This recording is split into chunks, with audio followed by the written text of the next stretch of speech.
तो इन्हीं के बारे में डिस्कस करेंगे। हालांकि टूल्स तो वैसे बहुत सारे होते हैं, लेकिन फिलहाल में हम उन टूल्स के बारे में डिस्कस कर रहे हैं जो मैक्सिमम फ्रिक्वेंसी में यूज़ किए जाते हैं। तो चलिए इसको शुरू करते हैं और एक एक टूल्स के बारे में जानते हैं। इस वीडियो में हम इस सेशन में हम यही जानेंगे कि कौन कौन से टूल्स होते हैं, इनके यूज़ और जो डिटेल डिस्क्रिप्शन है या जो डिटेल इनकी वर्किंग है वो आगे की जो वीडियोस होंगी उनमें डिस्कस करेंगे। तो चलिए फिर शुरू करते हैं। सबसे पहले देखते हैं ड्रिल मशीन। तो सबसे पहले हम बात करेंगे ड्रिल मशीन की। तो जैसे कि आपको दिखाई दे रहा है कि ये हमारी ड्रिल मशीन है और ये जो ड्रिल मशीन है ये हमारी इलेक्ट्रिक ड्रिल मशीन है। तो बेसिक्स जो इसका यूज करते हैं हम ड्रिल करने के लिए करते हैं, चाहे वो वॉल के में यानी दीवारों में ड्रिल करना हो या किसी वुडन में ड्रिल करना हो या किसी मेटल पार्ट्स में ड्रिल करना हो। उसके हिसाब से जो ड्रिल बिट्स होती है वो हमारी चेंज होती है। फिलहाल में जो ड्रिल बिट लगी हुई है वो हमारी वुडन के लिए ड्रिल बिट हमने लगाई हुई है।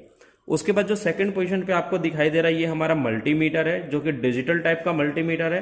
यानी मल्टीमीटर यानी ऐसा मीटर जिसके अंदर आप बहुत सारी चीजों को मेजर कर सकते हैं। इसकी डिटेल वीडियोज हम आगे देखेंगे कि क्या क्या चीजें मेजर कर सकता है। फिलहाल में ये हमारा एक डिजिटल मल्टीमीटर है जिसका इलेक्ट्रीशियन के अंदर बहुत ज्यादा यूज किया जाता है। मल्टीमीटर की तरह सेम ही एक हमारा होता है क्लैंप मीटर। यानी क्लैंप मीटर और मल्टीमीटर में डिफरेंस क्या है, सिर्फ यहां पर जो क्लैंप मीटर होता है वो किसी वायर का जो है करंट विदाउट उसको कट किए हम मेजर कर सकते हैं। तो ऐसे टाइप के जो मीटर्स होते हैं इसमें देखिए ये क्लैंप दिखाई दे रहा है, तो इसलिए ये हमारा क्या है, क्लैंप मीटर है। आगे अगर हम देखें तो आगे हमारा जो दिखाई दे रहा है वो हमारा होल सा कटर दिखाई दे रहा है। इसका यूज हम करते हैं मेटल या वुडन में हम होल करने के लिए। जैसे हमें 23 डाया करना है या 22 डाया का करना है या 10 डाया का करना है तो उसके लिए हम होलसा कटर का यूज करते हैं। और ये होलसा कटर हम ड्रिल मशीन के अंदर फिट करते हैं और उसके बाद हम करते हैं। उसके बाद नेक्स्ट आपको दिखाई दे रहा होगा पोकर। पोकर का बेसिक्स यूज जो होता है कि इलेक्ट्रीशियन के अंदर जब हम कोई बोर्ड बनाते हैं, इलेक्ट्रिकल बोर्ड्स बनाते हैं, तो उसमें हमें पंचिंग की रिक्वायरमेंट होती है।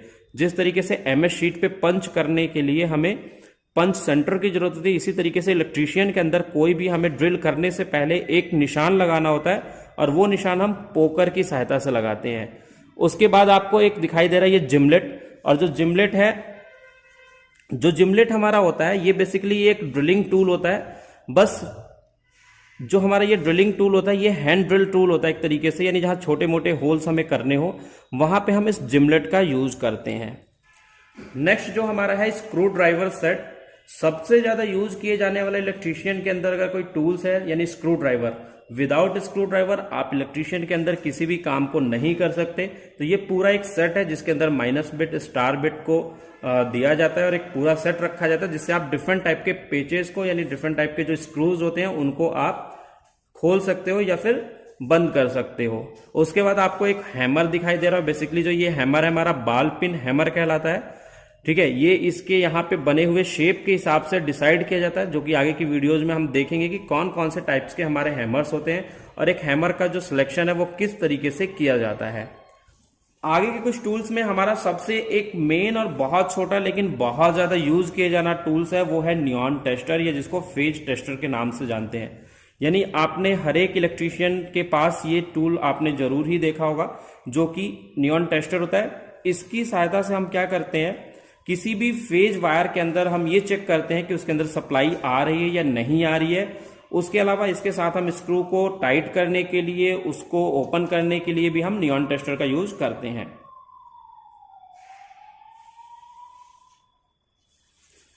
नेक्स्ट उसके बाद हमारा है इलेक्ट्रीशियन नाइफ। इलेक्ट्रीशियन नाइफ का भी यूज वायर को छीलने के लिए किया जाता है। यानी आज के टाइम में तो बहुत कम यूज होता है, क्योंकि आगे जो आपको ये टूल दिखाई दे रहा है वायर कटर कम स्ट्रिपर, इसका यूज बहुत ज्यादा होने लग गया है। लेकिन फिर भी हमें बहुत सारी केबल्स और ऐसे वायर्स आते हैं जिनको हमें छीलना होता है, तो उसके लिए हम इलेक्ट्रीशियन नाइफ का यूज करते हैं। तो ये हमारा इलेक्ट्रीशियन नाइफ है। इसके बाद आपको वायर कटर कम स्ट्रिपर दिखाई दे रहा है। यानी इस वायर कटर की हेल्प से हम वायर को कट भी कर सकते हैं, साथ के साथ उसके इंसुलेशन को भी हटा सकते हैं। नेक्स्ट में अगर हम देखें तो नेक्स्ट हमें दिखाई दे रहा है एक प्लायर। इस प्लायर को थोड़ा सा पास से देखते हैं। अगर हम इसको पास से देखें तो इसकी जो नोज है, ये नोज बनाई हुई है किस तरीके से,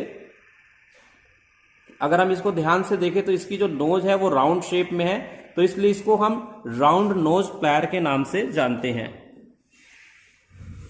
राउंड नोज प्लायर के बाद हमारे पास है एक फ्लैट नोज प्लायर, जो कि राउंड नोज प्लायर के ही शेप में होता है, बस इसके ये वाले जो कॉर्नर होते हैं ये हमारे क्या होते हैं, फ्लैट होते हैं। अगर इसको हम पास से देखें तो अगर हम इसको पास से देखें तो यहाँ पे जो ये आपको फ्लैटनेस दिखाई दे रही है ये हमारा फ्लैट होता है, और बाकी नाक की तरह ये लंबे होते हैं, तो इसलिए इसको हम फ्लैट नोज प्लायर के नाम से जानते हैं।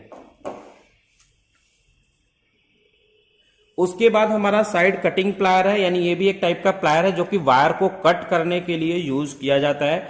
उसके बाद सबसे ज्यादा यूज किए जाने वाले टूल्स में एक टूल्स है हमारा कॉम्बिनेशन प्लायर, जो कि हमारे वायर को कट करने के लिए, वायर को स्ट्रिप करने के लिए, वायर को ट्विस्ट करने के लिए एंड अदर वर्क्स में करते हैं। इसकी एक डिटेल वीडियोस देखेंगे हम आगे। उसके बाद हमारे पास दो एडवांस टूल है जिनका यूज बहुत थोड़े एडवांस लेवल पे किया जाता है, यानी इंडस्ट्री के अंदर किया जाता है, जो कि हमारे क्रिम्पिंग टूल्स हैं। यानी क्रिम्पिंग टूल एक ऐसा टूल है जिसका यूज हर इंडस्ट्री के अंदर किया जाता है, जो कि हम नॉर्मल वायर्स को ऐसे ही कनेक्ट कर देते हैं किसी स्क्रू के थ्रू, लेकिन जहां इंडस्ट्री होती है वहां पे हम वायर को नॉर्मली कनेक्ट नहीं करते हैं, तो वहां हमें उस वायर में लग्स को लगाने के बाद में उसको क्रिम्प करने के लिए जो टूल यूज किया जाता है वो हमारा क्रिम्पिंग टूल्स होता है। तो ये जो दोनों टाइप्स आपको दिखाई दे रहे हैं वो क्रिम्पिंग टूल्स के आपको दिखाई दे रहे हैं। ये एक वीडियो थी जिसमें हमने बेसिक्स टूल्स के बारे में डिस्कस किया जो कि इलेक्ट्रीशियंस के अंदर यूज किए जाते हैं। आई होप कि आपको इस वीडियोज में बेसिक्स जो इलेक्ट्रीशियन टूल्स है उनके बारे में पता चला होगा। तो आज की इस वीडियो में इतना ही, मिलते हैं एक नई वीडियो के साथ, तब तक के लिए बाय बाय, थैंक यू।